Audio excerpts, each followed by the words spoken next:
Friends, good morning. आज हम पढ़ेंगे आवेदन पत्र शुल्क मुक्ति के लिए प्रधानाचार्य को पत्र या शुल्क माफी हेतु आवेदन पत्र। ठीक है, इसमें फर्स्ट नंबर में आएगा अपना यहाँ संबोधन दिए, यहाँ पर बोला जाता है लिखने के लिए कि हमको कहाँ लिखना है ना। तो ये क्या आएगा यहाँ पर सेवा में, फिर यहाँ आएगा जिसके नाम से हम लिख रहे हैं श्रीमान प्रधानाचार्य जी, फिर वहाँ का स्थान आएगा जिस स्थान में हम पहुँचा रहे हैं राजूसा हाई स्कूल डिंडोरी मध्य प्रदेश। ठीक है, अब यहाँ पर है विषय में यहाँ आएगा शुल्क मुक्ति हेतु प्रार्थना पत्र या शुल्क माफी हेतु प्रार्थना पत्र। ठीक, यहाँ पर रिस्पेक्ट दिया जा रहा है महोदया जी या महोदय। सविनय निवेदन यह है कि मैं आपके विद्यालय की कक्षा, आप यहाँ अपना कक्षा का नाम लिखेंगे, कि छात्र या छात्रा हूँ।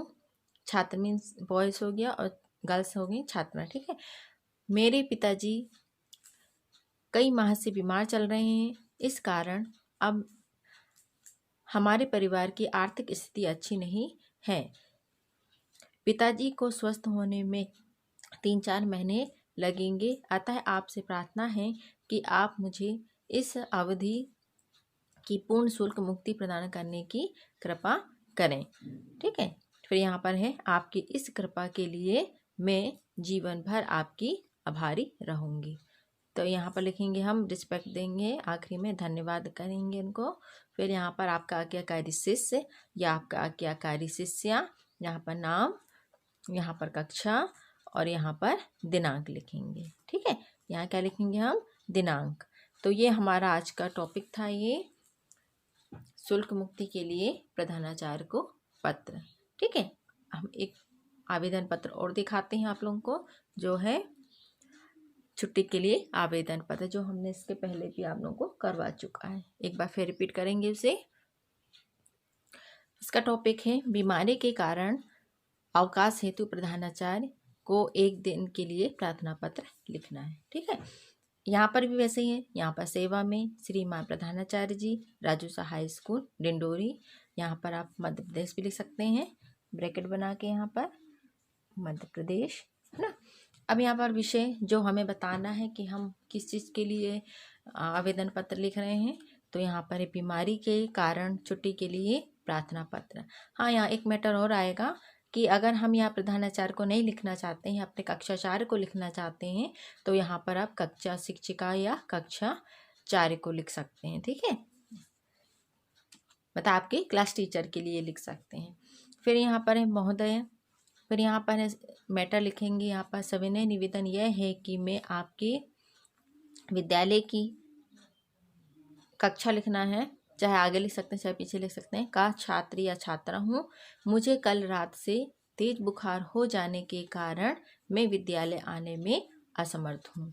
ठीक है, यहाँ पर आएगा टॉपिक, अतः आपसे निवेदन है कि मुझे 2 दिन की छुट्टी के लिए मांगा गया था, नहीं सॉरी 1 दिन की छुट्टी के लिए, है ना। तो यहाँ पर 27 से 28 तक 2 दिन की छुट्टी देने की कृपा करें। ठीक है, मतलब यहाँ पर आपको डेट जरूर डालनी है कि कितने दिन से कितने दिन तक की छुट्टी चाहिए आपको। तो फिर यहाँ पर है धन्यवाद। फिर यहाँ पर लिखा है आपका आज्ञाकारी शिष्य, शिष्या या शिष्य। तो शिष्या तो यहाँ क्या आएगा, आपकी आज्ञाकारी, आपकी आएगा। ठीक है, और शिष्य तो आपका आज्ञाकारी शिष्य। तो यहाँ पर आएगा नाम, यहाँ आएगा कक्षा और यहाँ पर लास्ट में आएगा दिनांक। ठीक है, इस तरह से आप लोगों को 2 औपचारिक पत्र हमने आप लोगों को करवाया है, एक शुल्क मुक्ति के लिए और एक आवेदन, एक छुट्टी के लिए आवेदन पत्र। ठीक है, तो आप लोग इसे अच्छे से रिवाइज करेंगे। एक बार और देख लेते हैं कि औपचारिक पत्र क्या होते हैं और अनौपचारिक पत्र क्या होते हैं। ठीक है, पत्र लिखने का सही तरीका एक बार फिर रिवाइज कर रहे हैं हम। यहाँ है पत्र लिखना एक कला है, सही ढंग से लिखा गया पत्र पाठक के हृदय पर अच्छा प्रभाव छोड़ता है। पत्र विचारों के आदान प्रदान का श्रेष्ठ माध्यम है। पत्र लिखते समय हम निम्न बातों का ध्यान रखना चाहिए। पहला, पत्र की भाषा स्पष्ट और सहज होनी चाहिए। पत्र संक्षिप्त होना चाहिए। पत्र की भाषा शिष्टतापूर्ण होनी चाहिए। पत्र लिखते समय नए विचारों को नए पैराग्राफ या अनुच्छेद से प्रारंभ करना चाहिए। पत्र उद्देश्यपूर्ण होना चाहिए। पत्र में विराम चिन्हों का समुचित ध्यान दिया जाना चाहिए। ठीक है। फिर पत्र के प्रकार दिया गया था। पत्र के कितने प्रकार होते हैं यहाँ पर? 2, औपचारिक पत्र और अनौपचारिक पत्र। लेकिन अभी हमने क्या करवाया है आप लोगों को? सिर्फ औपचारिक पत्र के बारे में ही बताया है।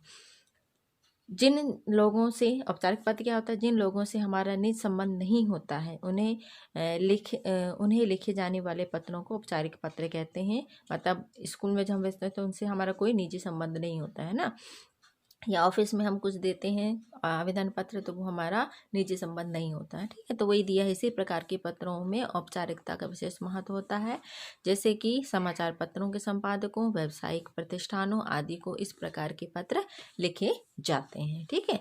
अभी हमने अनौपचारिक पत्रों के बारे में अभी आपको नहीं बताया, सिर्फ हमने पढ़ा है औपचारिक पत्र जो है आवेदन पत्र, छुट्टी के लिए आवेदन पत्र और शुल्क मुक्ति हेतु आवेदन पत्र। हमने 2 ही पत्र आप लोगों को करवाया है।